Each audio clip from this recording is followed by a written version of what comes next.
ಒಂದ್ಸರಿ ನಮ್ಮಲ್ಲಿ ಟಗರು ಮಟನ್ ಬಿರಿಯಾನಿ ಟೇಸ್ಟ್ ಮಾಡಿ ಹುಡ್ಕೊಂಡ್ ಬರ್ತೀರಾ. ನಾರ್ಮಲ್ ಆಗಿ ನೀವೆಲ್ಲ ಮಟನ್ ಬಿರಿಯಾನಿ ಬೇರೆ ಕಡೆ ತಿಂದಿರ್ತೀರಾ. ನಮ್ಗೆ back to back chicken biryani mutton biryani ಇಳಿಸ್ತಾನೆ ಇರ್ತೀವಿ, ಖಾಲಿ ಆಗ್ತಾನೆ ಇರುತ್ತೆ. ನಮ್ಮಲ್ಲಿ ಮಟನ್ ಬಿರಿಯಾನಿ ಬಂದು ಟಗರು ಮಟನ್ ಬಿರಿಯಾನಿ ಮಾಡೋದು. ನಮಸ್ತೆ ಸರ್, ನಮ್ಮಲ್ಲಿ ಮಟನ್ ಬಿರಿಯಾನಿನೇ ಹೈಲೈಟ್, ಅದೇ ನಮ್ಮಲ್ಲಿ ಫೇಮಸ್. ಪೀಸಸ್ ಎಲ್ಲ ಬಂದು ತುಂಬಾ ಸಾಫ್ಟ್ ಆಗಿರುತ್ತೆ, ನೀವೇ ನೋಡ್ಬೋದು, ಸಾಫ್ಟ್ ಆಗಿ ಜ್ಯೂಸಿ ಆಗಿನೂ ಇರುತ್ತೆ. ಭಾನುವಾರ ಬಂದು ಬೆಳಗಿನ ಜಾವ 5 ಗಂಟೆಗೆ ಬಿಸಿ ಮಟನ್ ಬಿರಿಯಾನಿ, ಚಿಕನ್ ಬಿರಿಯಾನಿ, ಕಬಾಬು, ಲಾಲಿಪಾಪ್, ಹಾಗೇನೆ ಕಾಲ್ ಸೂಪ್ ಕೂಡ ಸಿಗುತ್ತೆ. ಕ್ರೌಡ್ ಮಾತ್ರ ತುಂಬಾ ಚೆನ್ನಾಗಿದೆ.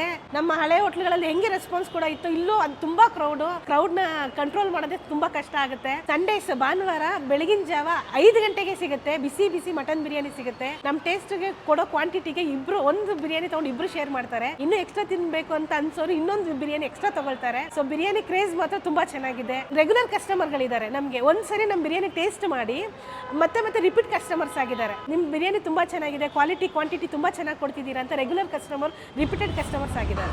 ನಮ್ಮಲ್ಲಿ ಮಟನ್ ಬಿರಿಯಾನಿ ಟ್ರೈ ಮಾಡಿ. ಅದು ಟಗರು ಮಟನ್ ಬಿರಿಯಾನಿ, ನಾವು ಟಗರು ಯೂಸ್ ಮಾಡೋದು. ನಮ್ಮ ಹೋಟ್ಲ್ ಹೆಸರು ಬಂದು Akash Hosakote dum biryani. Nelamangala highway just 100 meters ಹತ್ರದಲ್ಲೇ ಇದೆ. ನಿಮ್ಗೆ ಲೊಕೇಶನ್ ಬಂದು ಗೂಗಲ್ ಅಲ್ಲಿ ಲಿಂಕ್ ಎಲ್ಲ ಇರುತ್ತೆ.